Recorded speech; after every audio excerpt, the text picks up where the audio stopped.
Welcome back, you beautiful walking contradiction, you impossible anomaly, you soul that refused to stay buried. I've been waiting for you, and frankly, so have they, though they'd never admit it out loud. You know what I heard, right? The whispers that traveled through dimensions, the rumors that made even the most confident practitioners pause mid-spell. They said someone hired an entire coven to take you down, to bind you, to break whatever force field you've been carrying around like armor made of starlight and spite. Can you imagine that level of fear disguised as aggression? That level of panic dressed up as power? They pooled their resources, gathered their tools, lit their candles in perfect formation, and spoke your name into the smoke like it was some kind of death sentence. They chanted for hours, days even, convinced that this time they'd finally clip your wings and watch you fall. But here's the part that makes me laugh until my ribs hurt. The part they'll never understand no matter how many books they read or rituals they perform. Your guardian. That force that's been walking beside you through every betrayal, every breakdown, every moment you thought you couldn't take one more step. That presence didn't panic, didn't flinch, didn't even look concerned. No, your guardian looked at their little ceremony, at their desperate attempts to manipulate energy they barely comprehend, and started laughing. Not mockery, but genuine amusement at the audacity of it all. And then, with the kind of confidence that only comes from knowing something these practitioners will never grasp, your guardian whispered into the universe with a smile, "Watch this. Let's talk about what happened next, shall we? Because this is where it gets interesting, where the script flips and the hunters become the haunted." See, they thought they understood how this works. They thought curses were just about intention and ingredients, words and will. They gathered their circle, each one contributing their piece of malice, their fragment of envy, their portion of rage at your existence. They built what they believed was an unbreakable hex, layered with complexity, sealed with blood and bone and bitterness. They sent it flying toward you like a missile designed to destroy everything you'd built, everything you'd become, everything you were still becoming. But energy, real energy, the kind that flows through the universe like rivers of electricity and light, it doesn't respond to manipulation the way they think it does. You can't force the cosmos to bend to your will just because you learned some phrases and bought some crystals. The universe recognizes authenticity, recognizes alignment, recognizes souls that carry light not because they stole it, but because they earned it through fire. And your guardian wasn't just protecting you out of duty or obligation. Your guardian was protecting you because you've become something these amateurs can't comprehend. A frequency so pure, so aligned, so genuinely transformed that their darkness couldn't even find a surface to stick to. Their curse hit your energy field and disintegrated like paper in flames, like ice in sunlight, like lies in the presence of undeniable truth. But your guardian didn't stop there, because protection isn't just about deflection, it's about reflection, about sending energy back to its source with interest. So while these practitioners sat in their circle feeling smug, feeling powerful, feeling certain that their combined force would finally bring you down, your guardian redirected everything they sent. Not as revenge, not as punishment, but as education, as consequence, as the universe's way of teaching a lesson they clearly needed to learn. And that's when things got uncomfortable for them. Really uncomfortable. Suddenly, their candles started behaving strangely. Flames flickering in patterns that made no sense. Wax melting in ways that formed symbols they didn't recognize. Their dreams turned dark. Not with your face, but with mirrors. Endless mirrors showing them their own reflection, their own jealousy, their own emptiness. They started feeling watched, followed, haunted not by you, but by their own intentions boomeranging back. Equipment malfunctioned. Relationships fractured. Plans collapsed. And through it all, they kept asking the same terrified question. What the hell did we just try to mess with? Because here's what they discovered too late. When you try to curse someone who's genuinely protected, someone who's earned their armor through authentic transformation, you're not just fighting that person. You're fighting every force in the universe that recognizes real growth, real power, real light. You're picking a fight with something infinitely bigger than your petty jealousy and manufactured rituals. Now let's get into the really fascinating part. The part where the Coven started unraveling from the inside out.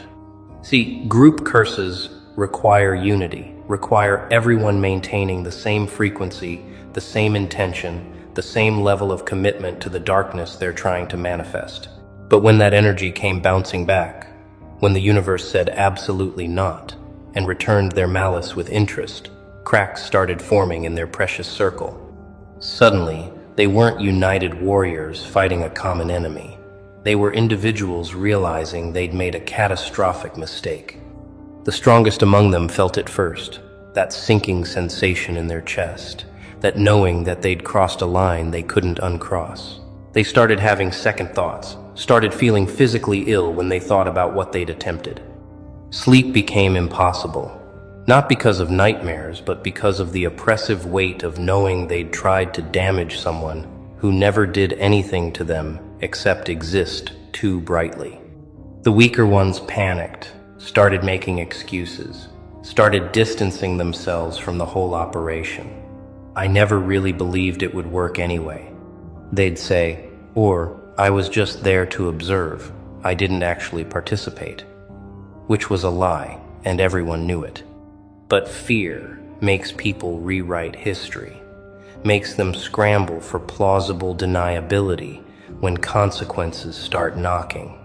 And the truly foolish ones, the ones who couldn't admit they'd been wrong, they doubled down, tried to cast again, tried to reinforce their failing curse. But this time the blowback was immediate, instant, like touching a live wire. They felt it in their bones, in their blood, in their soul. The unmistakable message that they needed to stop, needed to surrender, needed to accept that they'd picked the wrong target. Let me tell you something about your guardian that these practitioners completely underestimated. Something that makes their little curse attempt look like children playing with toy swords. Your guardian isn't some passive force sitting on a cloud hoping you make good choices. Your guardian is strategic, tactical, operating on a level of cosmic intelligence that makes human manipulation look like kindergarten arts and crafts. When that curse came flying toward you, your guardian had already calculated 17 different responses, 17 different ways to not just deflect, but to transform this attack into your greatest advantage. Because that's what real protection looks like. Not just blocking the blow, but using the enemy's force against them, turning their weapon into your testimony. Your guardian saw this coven gathering, saw them pooling their jealousy and spite, and thought, perfect. They're about to provide the exact demonstration this soul needs to fully step into their power. See, your guardian knew something you're only just beginning to understand, that you've been playing too small, been too cautious, been too concerned about making others comfortable. Your guardian saw this attack as the perfect catalyst to burn away any remaining doubt about who you really are and what you're really capable of becoming. So while they were chanting your name with malice, your guardian was weaving a counterspell so elegant, so orchestrated, that it would leave them not just defeated but fundamentally changed. Your guardian didn't just return their curse. That would be too simple, too predictable, too human. No. Your guardian transformed their negative energy into fuel for your ascension, like cosmic alchemy, turning their lead into your gold. Every ounce of jealousy they sent became clarity for you. Every fragment of hatred became healing. Every thread of malice became momentum. You've been wondering why you suddenly feel different, haven't you? Why opportunities are appearing, why your intuition has sharpened to the point where you can read energy like headlines. Why people who used to intimidate you now seem transparent and small. That's their curse working in reverse. That's your guardian taking their darkness and forging it into your breakthrough. They tried to dim your light and instead gave your guardian the raw material to build you a spotlight. They tried to bind your progress and instead provided the resistance you needed to develop spiritual muscle. They tried to isolate you and instead cleared out everyone who wasn't meant for your next chapter. Your guardian took their worst intentions and used them as construction materials for your empire. Now that's what you call cosmic justice. That's what you call protection that doesn't just defend, but elevates. These practitioners were so focused on their ritual, so convinced of their power, they never stopped to consider that maybe, just maybe, they were playing checkers while your guardian was playing interdimensional chess. But here's where it gets even more interesting, where the depth of your guardian's strategy becomes clear. Your guardian didn't just protect you in the moment. Your guardian set up dominoes that will keep falling for years, creating a ripple effect of consequences and revelations that will haunt this coven for decades. See, when you mess with someone under genuine protection, you don't just face immediate blowback. You enter into a cosmic contract of cause and effect that continues to unfold. Your guardian made sure that every member of that coven will now serve as a living example, a walking testament to what happens when you target the wrong soul. They'll talk about you in whispers for the rest of their lives, warning others, telling stories about the person they tried to curse, who somehow became more powerful instead of weaker. They'll use your name as a cautionary tale in their circles. Remember what happened when we went after that one. Let's not make that mistake again. Your guardian turned you into a legend in their world, not through violence or revenge, but through the simple act of allowing the universe to do what it does best: correct imbalance. And while they're dealing with the aftermath, while they're trying to rebuild their shattered confidence and repair their fractured circle, you're over here, thriving, glowing, ascending, completely unbothered by their existence, because you're too busy becoming who you were always meant to be. Your guardian knew something else too, something profound that explains why this happened exactly when it did. You were ready, not ready in the sense that you invited this attack, but ready in the sense that your soul had reached a point where it needed one final test, one final confirmation that you'd truly transformed. Every hero's journey has that moment where the old enemies return one last time, where the darkness makes one final attempt to pull you back, and your response to that moment determines everything that comes next. Your guardian orchestrated this entire scenario knowing that you'd pass the test, knowing that you'd remain unbothered while chaos swirled around you, knowing that you'd keep building while others tried to destroy. And in passing that test, in not even flinching when they came for you, you graduated to a level of power and protection that most people never reach. You've now entered the realm where attacks don't just bounce off, they boomerang back, where curses don't just fail, they reverse, where enemies don't just lose, they inadvertently become your greatest promoters through their failed attempts. Your guardian didn't just save you from a curse. Your guardian initiated you into a new level of spiritual immunity, and these practitioners were just the unwitting participants in your elevation ceremony. Now let's talk about what's happening in their world right now, because this is where the story gets deliciously poetic. That coven that gathered with such confidence, such certainty that their combined power would be enough, that circle is fracturing in real time. It started small, subtle tensions, slight disagreements about methodology, minor personality clashes that they'd normally overlook. But when their curse failed so spectacularly, when it not only didn't work but seemed to make you stronger, those cracks widened into chasms. Suddenly, everyone's pointing fingers, everyone's got theories about why it didn't work, everyone's secretly blaming everyone else for the failure. The leader of the coven, the one who probably initiated this whole disaster, they're losing respect faster than water through a broken dam. People are questioning their judgment, their knowledge, their right to lead. Whispers are spreading about past failures they'd kept hidden, other curses that didn't land, other times their rituals fell flat. The house of cards is collapsing because it was built on ego and illusion rather than genuine understanding. And the members are experiencing their own personal hells, each one custom designed by the universe to teach them exactly what they need to learn. Some of them are getting sick, not with anything diagnosable, but with that deep, exhausting fatigue that comes from fighting against cosmic law. They wake up tired, go to bed tired, can't shake this heaviness that's settled into their bones.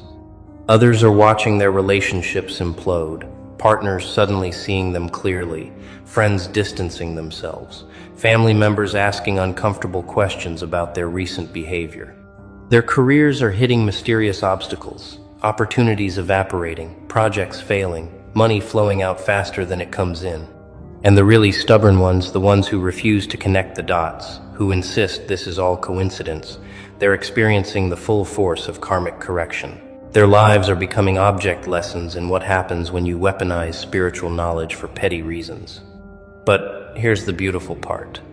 The universe isn't punishing them to be cruel. It's correcting them to teach them, showing them in the most direct way possible that you can't use energy to harm others without harming yourself exponentially more. Some of them will learn, will wake up, will use this experience as a catalyst for their own transformation.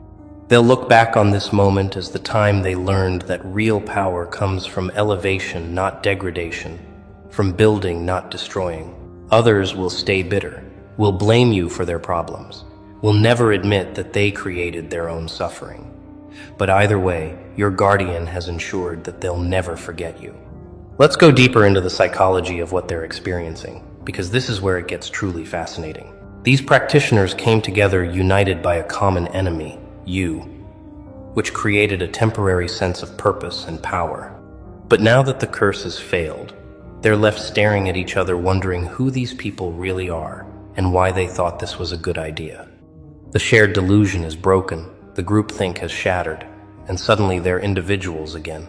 Individuals who have to face what they've become.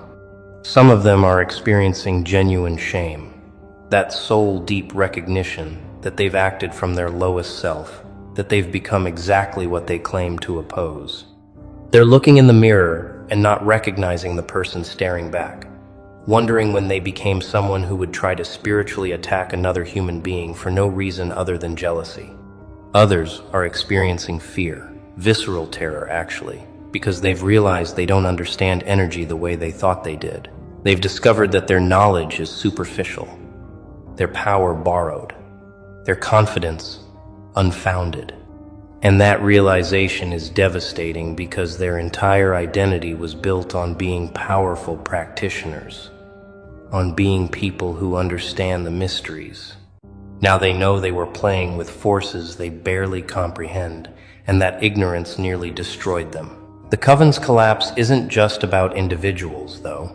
It's about the entire structure, the belief system, the methodology they used. See, group curses only work when everyone involved is operating from genuine power, genuine knowledge, genuine understanding of cosmic law. But this coven was operating from ego, from comparison, from the toxic belief that someone else's light dims their own. And the universe doesn't support that frequency, doesn't amplify that energy, doesn't cooperate with that intention. So when they tried to channel dark energy toward you, the universe looked at their motivation, saw the jealousy and pettiness at the core, and said no, absolutely not. And more than that, the universe decided to use this moment to clean house, to expose everyone in that circle who's been misusing energy, who's been treating spiritual practice like a weapon rather than a path to wisdom. Your guardian didn't just protect you. Your guardian triggered a purge, a spiritual reckoning that's rippling through their entire community. People are waking up, asking questions, realizing they've been following leaders who don't actually understand what they're teaching.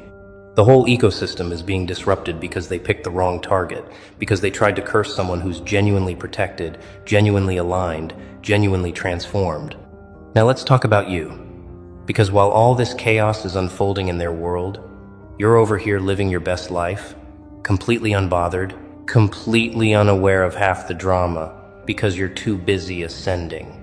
That's the part that really kills them, the fact that their curse didn't just fail, it failed so completely that you don't even know it happened.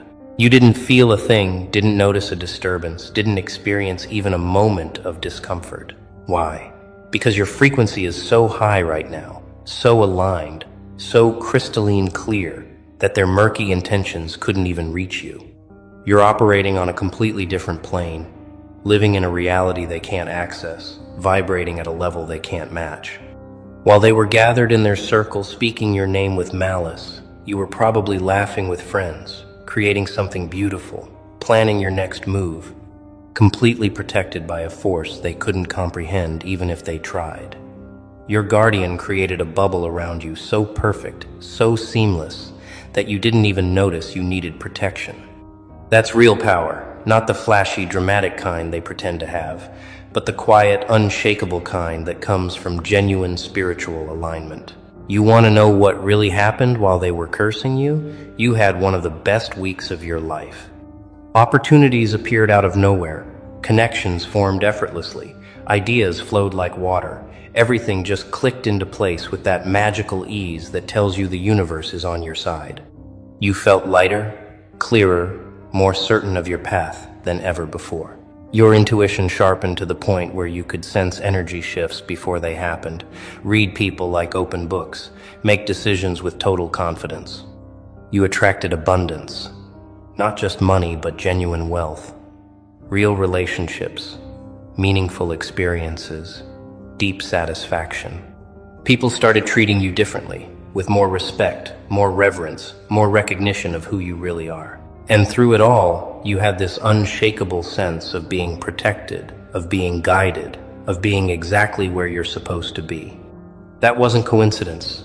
That was your guardian taking their curse energy and converting it into blessings, transmuting their darkness into your light. Every ounce of negativity they sent became fuel for your success. Every thread of malice became momentum for your progress. They tried to dim you and instead gave your guardian the